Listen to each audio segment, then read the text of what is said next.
नमस्कार दोस्तों, mock test channel में आप सभी का बहुत बहुत स्वागत है। आज का ये जो वीडियो है खास उन लोगों के लिए है जो कि म्यूचुअल फंड डिस्ट्रीब्यूटर की एग्जाम की तैयारी कर रहे हैं और जानना चाहते हैं वो सवाल जो कि एग्जाम में पूछे जा सकते हैं। आपको बता दूं कि ये सभी वो सवाल हैं जो कि रिसेंटली एग्जाम में पूछे गए हैं। तो मैं चाहूंगा दोस्तों कि आप एक भी सवाल को मिस ना करें और इस वीडियो को अंत तक जरूर देखें। दोस्तों शुरुआत करता हूं पहले सवाल से। When should an investor adopt a strategy of limiting his equity exposure via equity index funds? तो ये पूछा गया है कि इन्वेस्टर को कब वो स्ट्रैटेजी अपनानी चाहिए जहां पे वो अपना इक्विटी की तरफ जो एक्सपोजर है उसे कम कर सके। पहला इन द एक्यूमुलेशन फेज, दूसरा इन द रिटायरमेंट फेज, तीसरा in the sudden wealth phase, चौथा नन ऑफ द अबव। तो दोस्तों इसका जो सही जवाब है वो है रिटायरमेंट फेज। जब व्यक्ति रिटायरमेंट फेज के पास आता है तो उसके पास जो भी जमा पूंजी है उसको जो है पूरा का पूरा इक्विटी में एक्सपोज किए बगैर वो जो है उसको सेफ रख सकता है बॉन्ड्स में या ऐसी जगह पे जहां पे वो रिस्की इन्वेस्टमेंट ना माना जाए। नेक्स्ट सवाल पे चलते हैं। स्टेट वेदर ट्रू और false the thematic funds will always have a wider exposure than the sector funds. दोस्तों आपको बता दूं कि अभी रिसेंटली जो है मैंने पिछले वीक भी स्टूडेंट से पूछा था तो उनका कहना है कि 40 से 50 सवाल जो हैं वो ट्रू एंड फॉल्स वाले आ रहे हैं। इसी कारण से जो है कॉन्सेप्ट्स के ऊपर जो है ये सवाल है। अगर आपके कॉन्सेप्ट्स क्लियर हैं तो इस एग्जाम को जो है आप आसानी से निकाल पाएंगे। वहीं पे अगर आप जो है क्वेश्चंस को मगअप करके जा रहे हैं, कॉन्सेप्ट्स को नहीं समझ रहे हैं तो जो है इस एग्जाम को निकालना बहुत मुश्किल हो रहा है। इवन बैंक के एम्प्लॉयज जो हैं वो भी 40, 45 या 48 पे आके अटक जा रहे हैं। तो दोस्तों यहाँ पे थीमेटिक फंड और सेक्टर फंड क्या होता है इसे आप समझिए। थीमेटिक फंड मतलब ऐसा इन्वेस्टमेंट जो कि किसी थीम में इन्वेस्ट करता है। तो एक थीम मान लेते हैं कि आपका अर्बन डेवलपमेंट एक थीम हो गया। तो अर्बन डेवलपमेंट के अंदर बहुत सारे सेक्टर्स आ जाते हैं। आपका स्टील एक सेक्टर आ गया, इंफ्रास्ट्रक्चर जो है, ऐसे कई सारे जो है सेक्टर्स जो हैं इसके अंदर आते हैं। तो जब आप किसी थीम में इन्वेस्ट करते हैं तो आप एक सेक्टर में नहीं बल्कि एक ब्रॉडर नंबर ऑफ सेक्टर्स में जो है इन्वेस्ट कर रहे होते हैं। वहीं पे अगर आप सेक्टर की बात करें यानी कि जो है स्टील एक सेक्टर हो गया तो केवल आप अगर स्टील के स्टॉक्स में इन्वेस्ट कर रहे हैं तो आप जो है ज़्यादा रिस्क ले रहे हैं क्योंकि आपका जो एक्सपोजर है वो बहुत ही कम है या फिर एक ही सेक्टर की तरफ जो है सीमित है। तो इसका जो करेक्ट आंसर है वो है ट्रू कि थीमेटिक फंड्स में आपको ज़्यादा एक्सपोजर मिलता है सेक्टर फंड्स की अपेक्षा। नेक्स्ट सवाल पे चलते हैं। The mechanism use to ensure that the cut off timing is strictly followed is called. कि कौन सा मैकेनिज्म यूज करती है कट ऑफ टाइमिंग को डिसाइड करने में। एक स्टैम्प टाइम, दूसरा टाइम वेरिफिकेशन, तीसरा टाइम स्टैंपिंग, चौथा ऑडिटिंग। तो दोस्तों इसका जो सही जवाब है वो है टाइम स्टैंपिंग। टाइम स्टैंपिंग जो होता है उससे डिसाइड किया जाता है कट ऑफ टाइम कि ये डिसाइड हो सके कि कितने प्राइस में जो है आपको कोई भी जो नैव के यूनिट्स हो या स्टॉक्स हो वो मिले। नेक्स्ट सवाल पे चलते हैं। When the interest rates are rising, the bond funds which have short average maturity are more likely to outperform. दोस्तों यहाँ पे आपको समझना पड़ेगा कि जब भी इंटरेस्ट रेट जो होते हैं वो राइज होते हैं तो बॉन्ड फंड्स में जो इन्वेस्ट करने वाला व्यक्ति है उसको फायदा होता है। वहीं पे इंटरेस्ट रेट जब कम होते हैं तो उसको नुकसान होता है। तो क्या यहाँ पे जो है बॉन्ड फंड्स की बात की गई है और इंटरेस्ट रेट बढ़ रहा है तो जो है डेफिनेटली आपको आउट परफॉर्म करता हुआ नजर आएगा। इसका करेक्ट आंसर है ट्रू। नेक्स्ट सवाल पे चलते हैं। Can an investor transact directly through the websites of some mutual fund companies. कि अगर म्यूचुअल फंड डिस्ट्रीब्यूटर के बिना क्या डायरेक्टली हम खरीद सकते हैं कि म्यूचुअल फंड के यूनिट्स? बिल्कुल खरीद सकते हैं। बहुत सारे थर्ड पार्टी एप्लीकेशंस हैं जो कि डायरेक्ट फंड्स जो है आपको बेचते हैं। बहुत सारे वेबसाइट्स हैं जहां पे आप जाके डायरेक्टली यूनिट्स खरीद सकते हैं। तो ऐसे खरीदे हुए जो म्यूचुअल फंड के यूनिट्स होते हैं उसको हम लोग डायरेक्ट प्लान कहते हैं। जो आपके बैंक के या फिर किसी म्यूचुअल फंड डिस्ट्रीब्यूटर के थ्रू जब आप किसी यूनिट्स को खरीदते हैं तो उसे रेगुलर प्लान कहते हैं। तो सवाल यहाँ पे केवल इतना पूछा गया है क्या कोई खरीद सकता है डायरेक्टली वेबसाइट से म्यूचुअल फंड की कंपनी के? तो करेक्ट आंसर है यस, बिल्कुल खरीदा जा सकता है। नेक्स्ट सवाल जाते हैं। Investors in India are usually highly organise in managing their financial transactions and taking decisions related to financial planning. State whether true और फॉल्स। दोस्तों पूछा जा रहा है कि इंडिया के लोग क्या ज़्यादातर बहुत बढ़िया प्लानिंग कर पाते हैं कि फाइनेंशियल।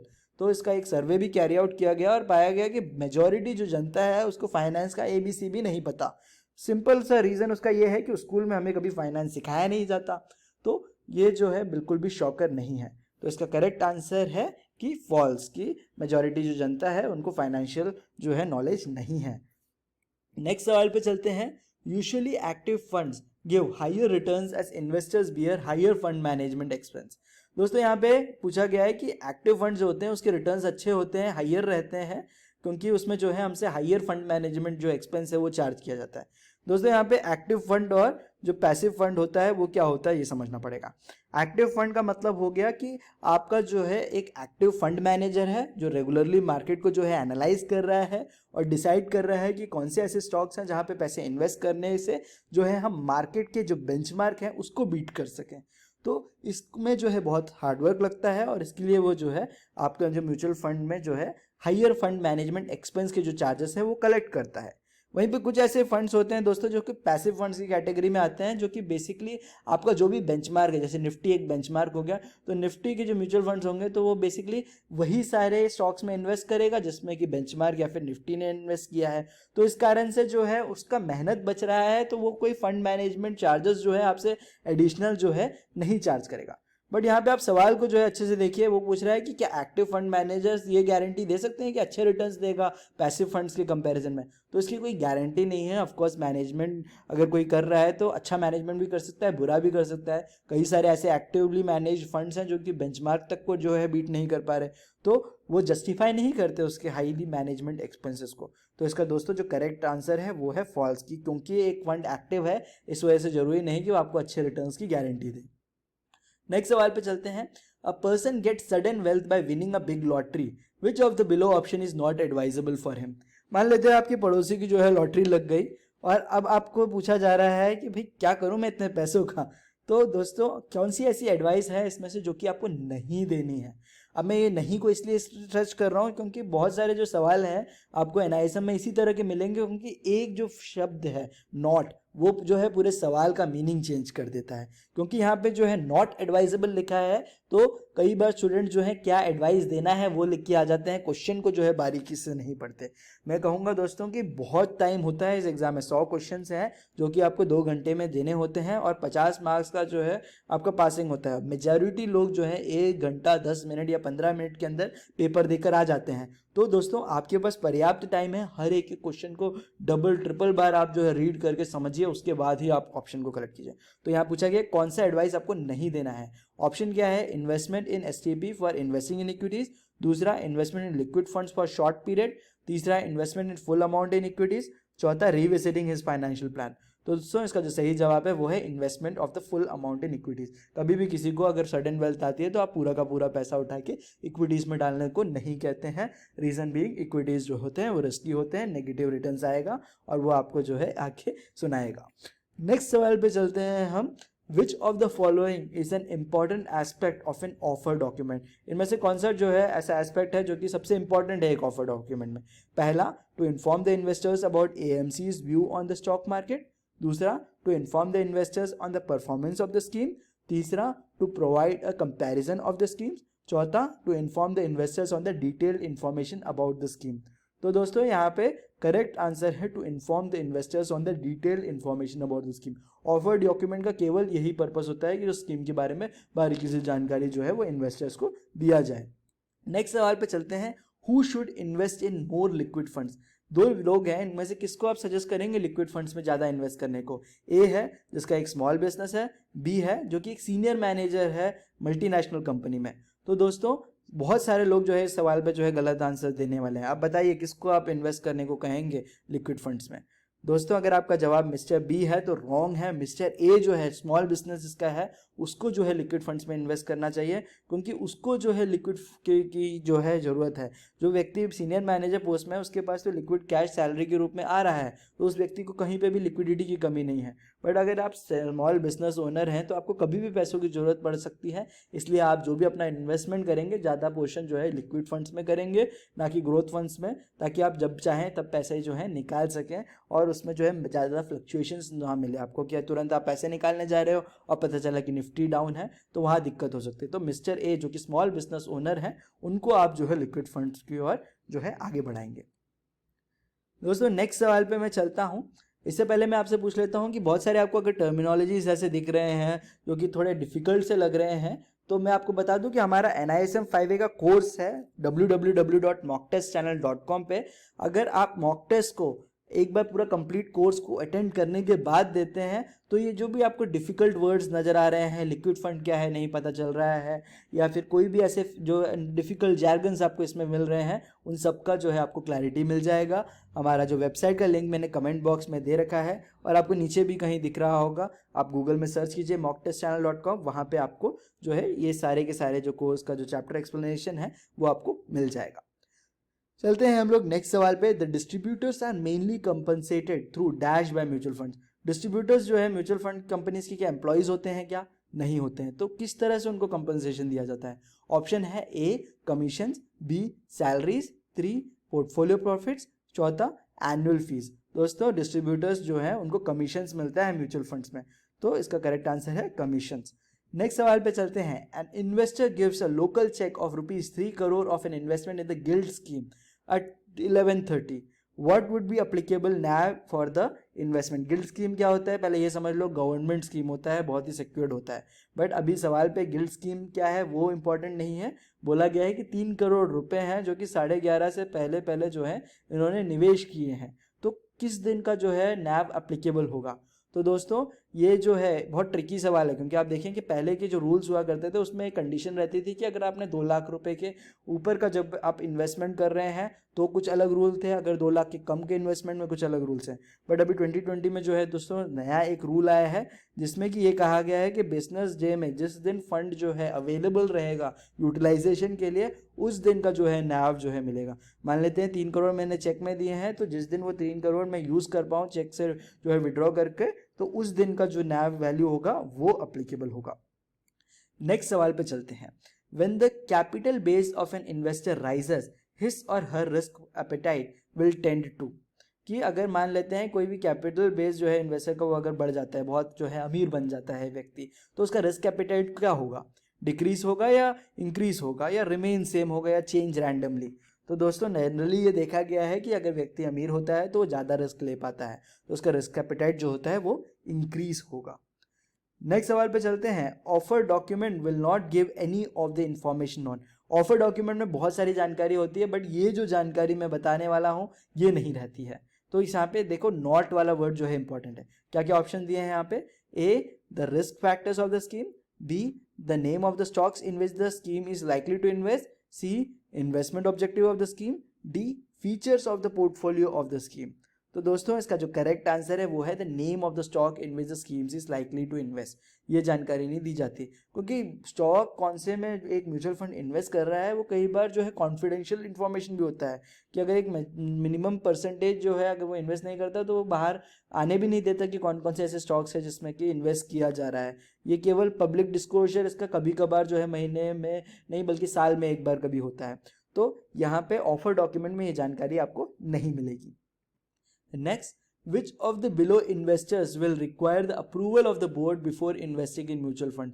ये कौन सा ऐसा इन्वेस्टर है जिसको पूरे बोर्ड का अप्रूवल लेना पड़ेगा इन्वेस्ट करने से पहले? सवाल में 4 ऑप्शंस हैं। एक non residential investors, B institutional investors, C high net worth investors, D retail investors. तो दोस्तों इसमें से कौन से हैं?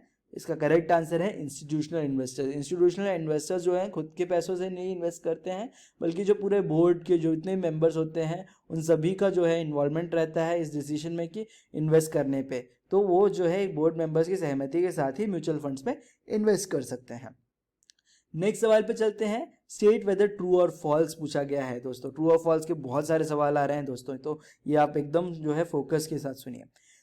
क्वेश्चन है gilt schemes have more risk than liquid schemes as the NAV fluctuates more due to the change in the yield market.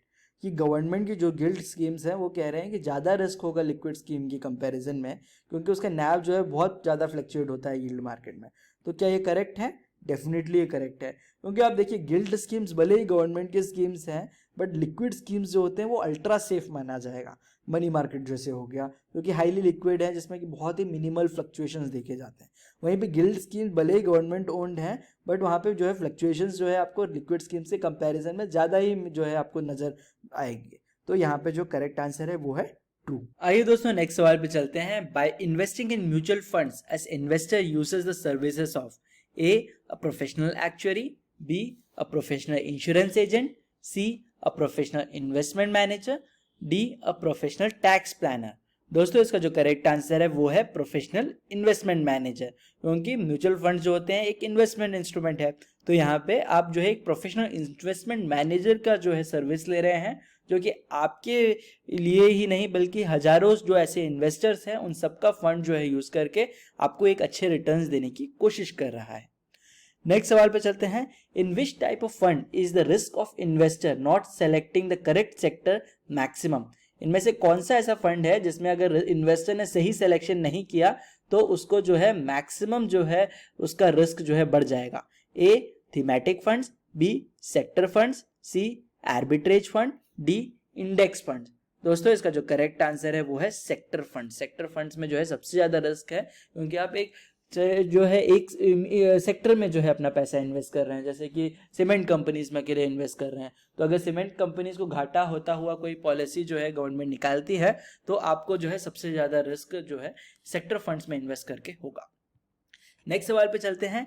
Tactical asset allocation is suitable only for seasoned investors operating with large investable surpluses, state whether true और false. तो tactical asset allocation होता क्या है, पहले तो ये आप ये समझ लीजिए कि अगर मान लेते हैं मार्केट का जो सेंटिमेंट्स है उसको आप स्टडी कर पाएं, जिससे आप जो है पता कर पाएं कि मार्केट का मूवमेंट जो है किस तरफ होने वाला है, उसको अगर आप एसेट एलोकेशन में जो है आप उसके बेसिस में अपना एसेट एलोकेशन करें तो वो टैक्टिकल एसेट एलोकेशन होता है।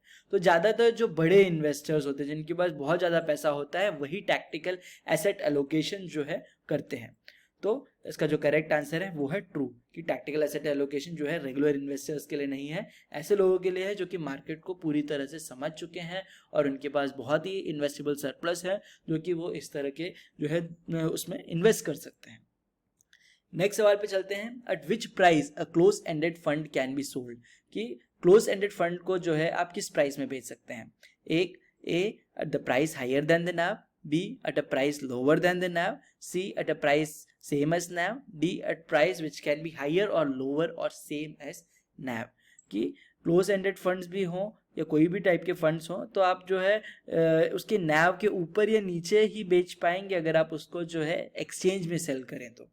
क्योंकि आप समझिएगा दो टाइप के फंड्स होते हैं, एक होता है ओपन एंडेड फंड जिसको आप जो है कभी भी खरीद या बेच सकते हैं NAV वैल्यू पे, तो आपको उतना ही मिलेगा जितना कि करंट NAV चल रहा है। बट क्लोज एंडेड फंड्स की खास बात यह है कि जब तक उसका मैच्योरिटी नहीं होता तब तक आप जो है उसको सेल नहीं कर सकते, तो आपके पास एक ही ऑप्शन बचता है कि आप जो है एक्सचेंज में उसको सेल करो। अब कोई भी चीज़ जो कि एक्सचेंज में सेल होती है उसको मार्केट प्राइस पे जो है बेचा जाता है, ना कि NAV प्राइस पे। तो हो सकता है कि वो मार्केट प्राइस जो हो करंट NAV के ऊपर या नीचे में बेचा जा रहा हो। नेक्स्ट सवाल पे चलते हैं दोस्तों कि dash is not a fair selling practice by a mutual fund distributor.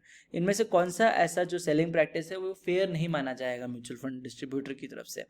Option है एक informing the investor of the various investment options, B carefully understanding the clients financial needs, C encouraging the churning of the investment, D giving personalise after sales service. तो दोस्तों इसका जो correct answer है वो है encouraging the churning of investment. इसका मतलब ये हुआ कि मैंने पहले तो आपसे बोला कि ये वाले फंड में इन्वेस्ट करो बहुत ज़्यादा फायदा होगा, उसके एक साल बाद आपको आके बोला कि नहीं इसमें ज़्यादा फायदा नहीं है, दूसरे में ज़्यादा फायदा होगा। तो मैं बेसिकली क्या कर रहा हूँ कि मेरे को ताकि कमीशन मिले मैं आपका इन्वेस्टमेंट में जानबूझ के जो है चर्निंग करा रहा हूँ, बार बार जो है इन्वेस्ट करा रहा हूँ ताकि मेरे को जो है फायदा हो, मेरे को जो है कमीशन जो है बार बार मिले। तो वो जो है एक फेयर सेलिंग तरीका नहीं है। नेक्स्ट सवाल पे चलते हैं। When compared to goal based financial planning comprehensive financial planning requires more time commitment, state whether true और फॉल्स। दोस्तों दो तरीके से फाइनेंशियल प्लानिंग की जा सकती है। एक हो गया गोल की, आपने बोला कि मेरा इमीडिएट गोल ये है और इस हिसाब से जो है आप फाइनेंशियल प्लानिंग करके दो। दूसरा होता है कंप्रीहेंसिव फाइनेंशियल प्लानिंग जिसमें आपका A to Z सब देखा जाता है, कहाँ से पैसा आ रहा है, कहाँ से जा रहा है, आपका रिस्क कितना है, आपकी फैमिली में कितने लोग हैं। तो ये जो है बहुत ज़्यादा टाइम कंज्यूमिंग होता है गोल बेस्ड फाइनेंशियल प्लानिंग के कंपैरिजन में। तो ये जो है करेक्ट स्टेटमेंट है। नेक्स्ट सवाल पे चलते हैं। The NAV of a mutual fund unit changes every day due to changes in. ये पूछा गया है कि NAV जो होता है एक म्यूचुअल फंड का वो किस कारण से हर रोज चेंज होता है। ऑप्शन दिए हैं, एक number of investors in mutual funds, B market value of the mutual fund portfolio, C the size of the portfolio, D units remaining in the portfolio. तो दोस्तों इसका करेक्ट आंसर है market value of the mutual fund portfolio. Number of investors के कारण दोस्तों कभी भी NAV की वैल्यू में ऊपर नीचे नहीं होता है। होता क्या है कि हर एक म्यूचुअल फंड का जो पोर्टफोलियो होता है, उसके अंडरलाइंग जो स्टॉक्स होते हैं, उसका जो प्राइस है वो हमेशा फ्लक्चुएट होता है। तो उसके हिसाब से जो है एक NAV वैल्यू की जो प्राइस है वो ऊपर नीचे होती रहती है। नेक्स्ट सवाल पे चलते हैं। The auditor appointed to audit the scheme accounts is the same as the auditor of the AMC account, state whether true और फॉल्स। कि जो ऑडिटर जो कि स्कीम को जो है ऑडिट करता है और जो AMC के अकाउंट्स को ऑडिटर करता है, क्या वो सेम है या नहीं। तो इसका करेक्ट आंसर है सेम नहीं है। AMC अकाउंट्स के लिए जो है अलग ऑडिटर होता है और जो स्कीम के अकाउंट्स को देखने के लिए दूसरा ऑडिटर जो है अपॉइंट किया जाता है। नेक्स्ट सवाल पे चलते हैं। विच वन इज SRO या फिर self regulatory organisation for mutual fund industry. दोस्तों ये सवाल बहुत ही इंटरेस्टिंग है क्योंकि आपसे पूछा जा रहा है कि कौन सा ऐसा SRO है जो कि म्यूचुअल फंड इंडस्ट्री के लिए है, और ऑप्शन आपको क्या दिए हैं, SEBI, sponsors, trustees and none of the above. 90% लोग दोस्तों सेबी करेक्ट करके आ जाएंगे। गलत आंसर है दोस्तों, कि म्यूचुअल फंड इंडस्ट्री को कोई SRO अभी तक दिया ही नहीं है। एम्फी एक है जो कि अभी SRO तो नहीं है, but it is in the process of getting into SRO।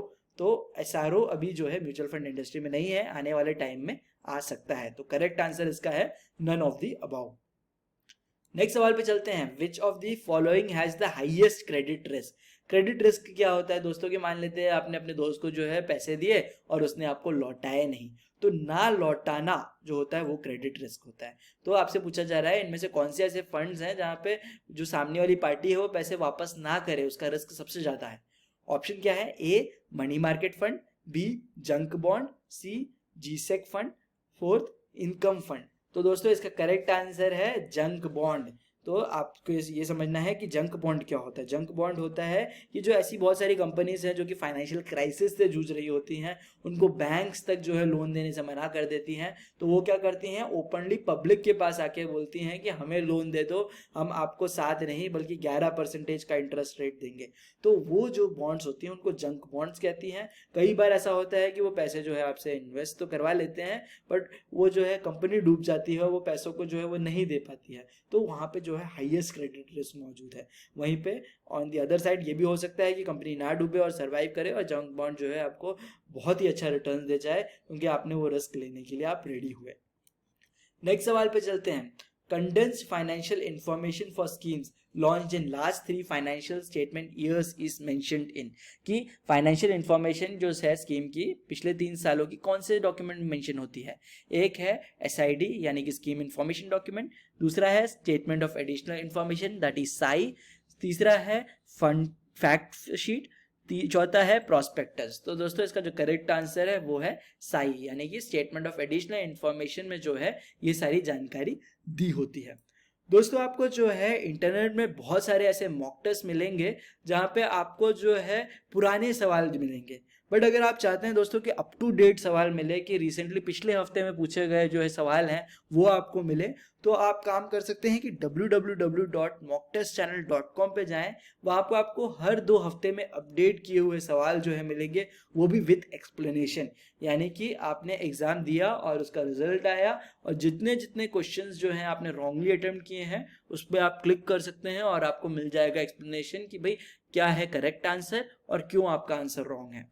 तो दोस्तों अगर आप केवल इस तरीके के अप्रोच को लेके चलते हैं तो मॉक टेस्ट अकेले करना भी काफ़ी है दोस्तों एग्जाम को क्लियर करने के लिए, कि जहाँ पे आपने जो है रिसेंटली सवाल भी आपको मिल गए और वो बेसिक्स जो कॉन्सेप्ट्स हैं वो भी आपको मिल गए, तो आपको जो है एग्जाम क्लियर करने से कोई नहीं रोक सकता। कई स्टूडेंट्स हमसे पूछते हैं क्या मॉक टेस्ट अकेले करना काफ़ी है क्या।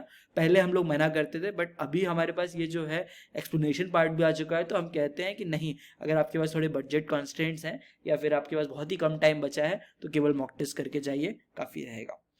नेक्स्ट सवाल पे चलते हैं। What is the investment range in equity instruments for conservative hybrid fund? कि कंजर्वेटिव हाइब्रिड फंड में इक्विटी का एक्सपोजर कितना तक होना चाहिए।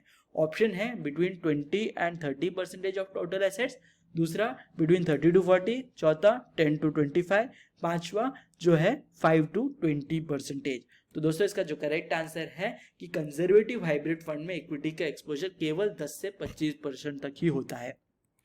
नेक्स्ट सवाल पे चलते हैं। NFO price of mutual fund scheme was ₹10 and its current NAV is ₹8, what would happen if the transactions were to happen at the NFO price? यानी कि करंट जो NAV चल रहा है मार्केट में वो ₹8 चल रहा है और अभी का जो मार्केट का जो प्राइस है वो जो है NFO प्राइस ₹10 पे जो है बेचा जा रहा है, तो उसमें क्या जो है इम्पैक्ट होगा? सवाल पूछा गया है, उसमें ऑप्शंस हैं the new investors as well as the existing investors in the scheme would stand to loose.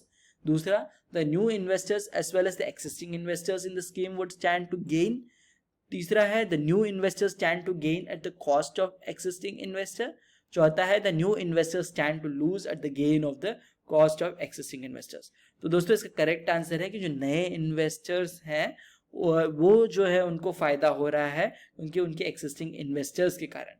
क्योंकि आप देखें यहाँ पे जो करंट नैव की वैल्यू जो है वो ₹8 है, तो पहले से जो लोगों ने इन्वेस्ट किया है उन्होंने ₹10 में किया, बट आपको क्या मिल रहा है, वही चीज़ ₹8 में मिल रही है। तो आप जो है नए इन्वेस्टर हैं, आप फायदे में रहेंगे क्योंकि आपको वही चीज़ जो है आपको कम दाम में मिल रही है। नेक्स्ट सवाल पे चलते हैं। मिस्टर आनंद है has ₹5 lakhs to invest but he may need money in the short term, in which of this fund she should not invest. वापस से दोस्तों नॉट पे मेरा फोकस है कि 5 लाख है मेरे पास इन्वेस्ट करने के लिए और शॉर्ट टर्म में ही मैं इन्वेस्ट करना चाहता हूँ, मतलब ये हो सकता है 3 साल 2 साल 1 साल के अंदर मुझे ये पैसे निकालने हैं, तो इसमें से किसमें मैं इन्वेस्ट ना करूँ? ऑप्शन है liquid fund, B money market fund, तीसरा है इंडेक्स फंड, चौथा है ओवरनाइट फंड। तो दोस्तों इसका जो करेक्ट आंसर है इंडेक्स फंड। इंडेक्स फंड दोस्तों काफ़ी सेफ माना जाता है, बट फिर भी आप समझिए कि इंडेक्स फंड भी तो इक्विटी में इन्वेस्ट कर रहा है, निफ्टी अगर गिरेगा तो इनको भी जो है लॉस हो सकता है। वहीं पे बाकी के जो 3 ऑप्शन है काफ़ी लिक्विड फंड्स हैं, मनी मार्केट फंड्स है, ओवरनाइट फंड्स हैं, इसमें ज़्यादा फ्लक्चुएशंस होते नहीं हैं, तो उसमें वो इन्वेस्ट कर सकते हैं, बट इंडेक्स फंड्स में ना ही इन्वेस्ट करें। नेक्स्ट सवाल पे चलते हैं। Identify which of the following is the first step in the sequence of creating a mutual fund product. कि मैं जो है कंपनी हूँ और मुझे एक म्यूचुअल फंड प्रोडक्ट निकालना है, एक नया स्कीम निकालना है, तो उसका सबसे पहला स्टेप इनमें से कौन सा होगा? ऑप्शन है A launching of the new fund offer, दूसरा filing of the scheme information document with SEBI for observation, तीसरा launch of advertising and public relations campaigns by AMC, चौथा approval of trustees and AMC board for the new product and drafting of the SID.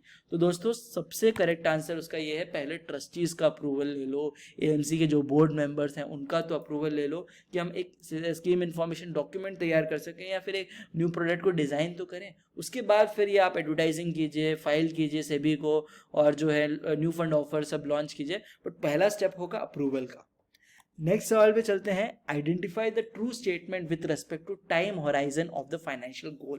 कि इसमें से कौन सा ऐसा statement है जो ट्रू माना जाएगा फाइनेंशियल गोल के टाइम होराइजन के एस्पेक्ट में? ऑप्शन है longer the horizon to the goal the ability to take risk is higher, दूसरा longer the horizon to the goal the ability to take risk is lower, तीसरा है shorter the horizon of the goal ability to take risk is higher, चौथा है time horizon has no link to financial goals. तो दोस्तों इसका correct answer आप सभी को पता है कि जब आपके पास बहुत ज़्यादा टाइम है अपने गोल को रीच करने के लिए तो आप जो है ज़्यादा रिस्क ले सकते हैं, तो ability to take risk is higher. Next सवाल पे चलते हैं। Mutual funds can not distribute income और डिविडेंड आउट ऑफ। कि म्यूचुअल फंड्स दोस्तों बहुत जगह पे पैसे अपने इन्वेस्ट करते हैं, कुछ जगह पे वो इक्विटीज़ में इन्वेस्ट करते हैं, कुछ जगह पे दोस्तों वो लोग जो है बॉन्ड्स में इन्वेस्ट करते हैं। तो कौन सा ऐसा जो है जगह है जहाँ से वो इनकम या डिविडेंड जो है आपको नहीं डिस्ट्रीब्यूट कर सकते हैं? ऑप्शन है dividends which are received from equity investments, B unrealised appreciation in the value of investment, C income accruals, D realised gain from the sale of investment. तो दोस्तों इसका करेक्ट आंसर है unrealise appreciation in the value of investment. मान लेते हैं कि एक mutual funds है जिसने एमआरएफ के शेयर्स में इन्वेस्ट किया है, एमआरएफ के शेयर्स में जो है 20 या 30% का जो है गेन मिला है, जो कि नैव के वैल्यू में भी आपको नजर आ रहा है, बट उसको जो है वो आपको डिविडेंड के रूप में नहीं दे सकते हैं। रीजनली इज बीइंग कि वो जो अमाउंट जो गेन हुआ है वो तभी होगा जब वो म्यूचुअल फंड कंपनी उस शेयर्स को सेल करे। तो जब तक कि वो सेल नहीं किया है तब तक वो अनरियलाइज अप्रिशिएशन कहला जाएगा और उसको जो है वो डिस्ट्रीब्यूट इनकम या डिविडेंड के थ्रू नहीं कर सकती। नेक्स्ट सवाल पे चलते हैं। State whether statement is true और false. Investment in income distribution cum capital withdrawal reinvestment option grows faster than compared to growth option as the investor gets additional units। दोस्तों ये पूछा गया है कि जो इनकम डिस्ट्रीब्यूशन का कैपिटल विड्रॉवल रीइन्वेस्टमेंट ऑप्शन होता है उसमें ग्रोथ फंड से भी ज़्यादा आपको क्या फ़ायदा होता है या नहीं, अगर आप ग्रोथ ऑप्शन के साथ कंपेयर करें तो ऑप्शन दिए हैं, it is true for all categories of mutual fund schemes, B it is false for all categories of mutual fund schemes, C it is true only for equity funds, D it depends on whether the fund is open end और close fund. तो दोस्तों it is correct answer इसका ये है कि it is false for all categories of mutual fund schemes. दोस्तों आप ये देखिए कि ग्रोथ फंड्स में और जो आपके कैपिटल विड्रॉवल री इन्वेस्टमेंट ऑप्शन में हो क्या रहा है कि आपकी कैपिटल विड्रॉवल री इन्वेस्टमेंट ऑप्शन में आपने मान लेते हैं कि जो भी डिविडेंड इनकम आपकी जो है जनरेट हो रही है उस डिविडेंड इनकम को आपको ना देके उसी को जो है यूज़ किया जा रहा है एडिशनल यूनिट्स को खरीदने के लिए। बट वहीं पे आपका ग्रोथ वाले ऑप्शन में क्या होगा कि उसका वैल्यू जो होता है वही जो है इंक्रीज हो जाएगा। तो मोटा मोटी अगर आप देखेंगे तो दोनों में जो है ज़्यादा फर्क नहीं आएगा और कभी भी ऐसा टाइम नहीं आएगा कि आपने जो है क्योंकि नंबर ऑफ यूनिट्स जो है अपने बढ़ा दिए तो आपको जो है एक्स्ट्रा फायदा हो, क्योंकि वो यूनिट्स की वैल्यू क्या है वो भी मायने रखती है। ग्रोथ ऑप्शन में भले नंबर ऑफ यूनिट्स आपको हो सकता है कम हो बट उसकी जो वैल्यू होगी वो ज़्यादा होगी, जिस कारण से ये कहा जा सकता है ये जो ऊपर दिया हुआ स्टेटमेंट है वो सभी म्यूचुअल फंड स्कीम्स के लिए फॉल्स है। नेक्स्ट सवाल पे चलते हैं। How will the AMC and RNT agent process an application for subscribing to mutual fund units if the ARN is wrongly mentioned in it? इसका मतलब कि मान लेते हैं किसी ने अपना म्यूचुअल फंड में जो है एक बंदे को जोड़ा बट उसकी एप्लीकेशन फॉर्म में ARN गलत मेंशन किया तो क्या होगा।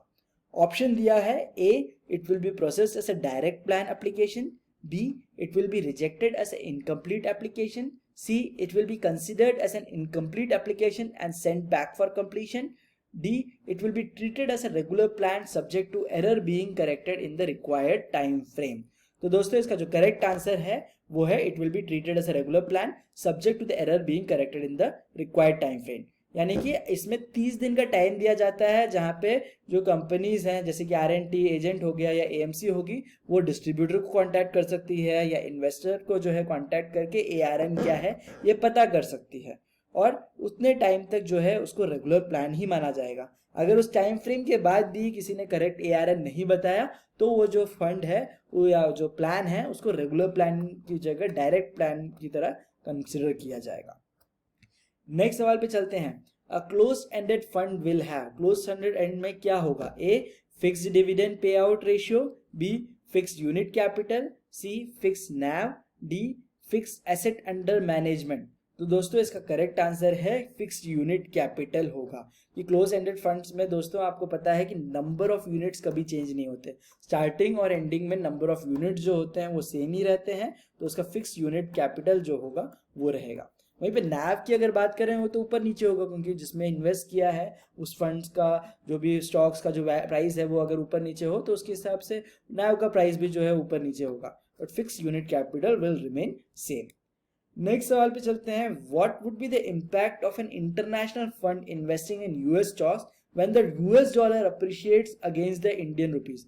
यानी कि आपने जो है इंटरनेशनल फंड में इन्वेस्ट किया है US स्टॉक्स में और US डॉलर की वैल्यू क्या है, अप्रिशिएट हो रही है इंडियन रुपीज के कंपैरिजन में, तो इसमें आपको फायदा होगा या जो नुकसान होगा ये सवाल है। ऑप्शन में दिए हैं, the NAV of the scheme in the Indian rupees will appreciate, B the NAV of the scheme in Indian rupees will depreciate, C no impact on the fund assets investing in stocks and not in currency, D unattempted।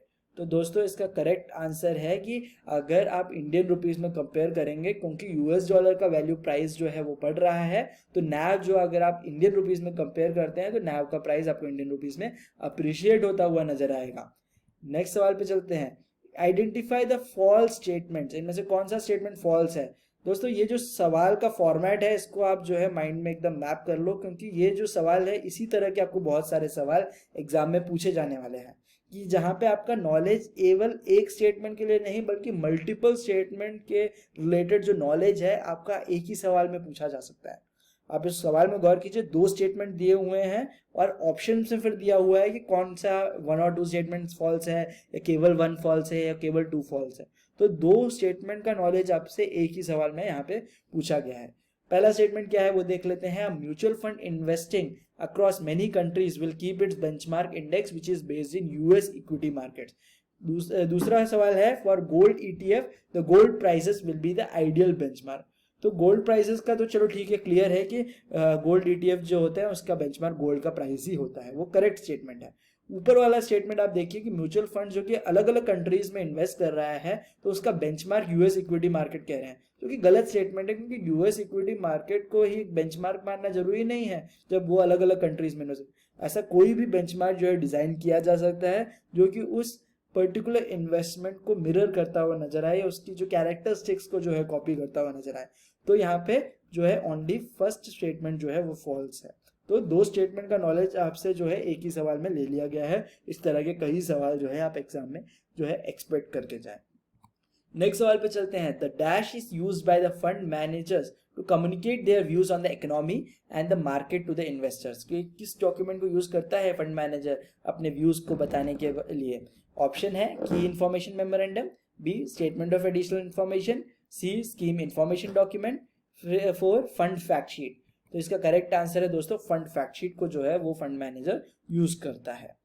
Next सवाल पे चलते हैं। SEBI has to approve the scheme related documents in. Scheme related documents को कितने दिनों के अंदर जो है सेबी को अप्रूव करना चाहिए? दोस्तों पहले बताता हूँ, ट्रिकी सवाल है ये कि पूछा जा रहा है कितने दिन। ऑप्शन दिए हैं 7, 15 या 1 महीना। बट सच बात तो ये है दोस्तों, सेबी जो है कभी भी कोई स्कीम रिलेटेड डॉक्यूमेंट को अप्रूव नहीं करता। वो केवल उसको रीड करके उसका ऊपर जो है कुछ टिप्पणियां या फिर अपनी ऑब्जर्वेशंस देता है। इसका जो करेक्ट आंसर है वो है SEBI does not approve the scheme related document, it only gives the observations. Next सवाल पे चलते हैं। When has the investor in the mutual funds provide information under the FATCA यानी कि foreign account tax compliance act, किसके case में ये जो है फाटका जो है वो लगेगा? ऑप्शन दिया है when investment is made through foreign bank account, B when the investment folio has an NRI account before change, C when the investor's place of birth is other than India, D when the investor is a resident of USA or UK only। तो दोस्तों इसका जो correct सवाल का जवाब है वो है when the investor's place of birth is other than India, कि कहीं और अगर जन्मा हुआ व्यक्ति है उसके केस में दोस्तों फैटका का जो डॉक्यूमेंट है वो लगता है। नेक्स्ट सवाल पे चलते हैं कि information memorandum and scheme information document are the two broad types of scheme document, state whether true और फॉल्स। तो दोस्तों इसका जो सही जवाब है वो है फॉल्स, कि इंफॉर्मेशन मेमोरेंडम या SID अकेला नहीं होता है ब्रॉड जो स्कीम डॉक्यूमेंट, बल्कि SID और SAI की स्कीम इंफॉर्मेशन डॉक्यूमेंट और स्टेटमेंट ऑफ एडिशनल इंफॉर्मेशन जो होते हैं वो मेन डॉक्यूमेंट होते हैं, बल्कि की इंफॉर्मेशन मेमोरेंडम तो इन दोनों का समरी होता है।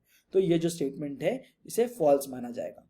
नेक्स्ट सवाल पे चलते हैं। As per SEBI guidelines, DAS is vested with the responsibility of developing indices as benchmark for debt mutual fund schemes।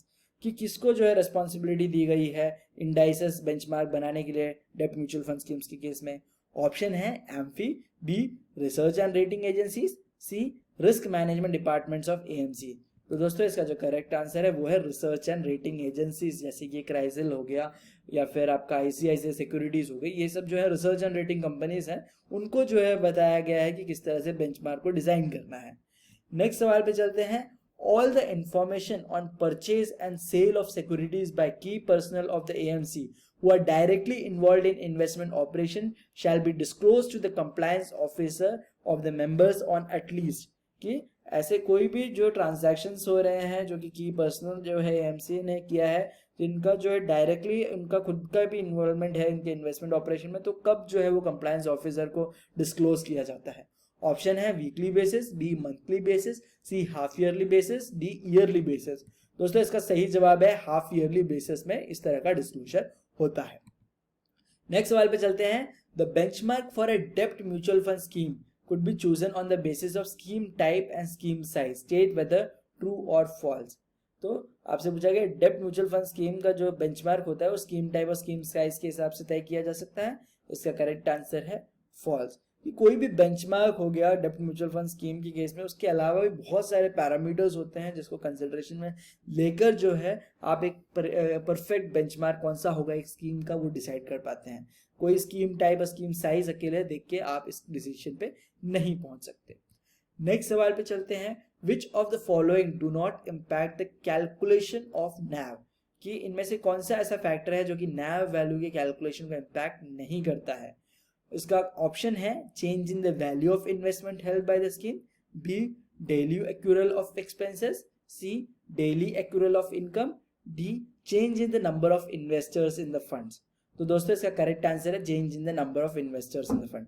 Income कितना है, एक्सपेंस कितना है, या फिर जो आपने म्यूचुअल फंड्स में जो सिक्योरिटीज या स्टॉक्स हैं उसका क्या वैल्यूएशन है, वो सब डेफिनेटली इम्पैक्ट कर सकता है, बट नंबर ऑफ इन्वेस्टर्स जो है इम्पैक्ट नहीं करता है। क्योंकि अगर मान लेते हैं किसी ने जो है अपने यूनिट्स बेच दिए तो उस हिसाब से जो है वो अपना जो इन्वेस्टमेंट है उसको डिसॉल्व कर देगी, तो NAV का जो कैलकुलेशन होता है वो इम्पैक्ट नहीं होता कि कितने मेंबर्स उसमें इन्वेस्टेड हैं उस पर।